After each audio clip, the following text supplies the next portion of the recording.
আমি বাংলার রাজনীতির আদর্শে বিশ্বাসী না।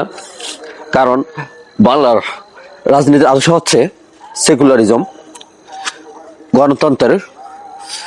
আর গণতন্ত্রের ব্যাপারে ইসলাম তো কি বলে সেটা অবশ্যই সবাই জানেন যে গণতন্ত্র হারাম।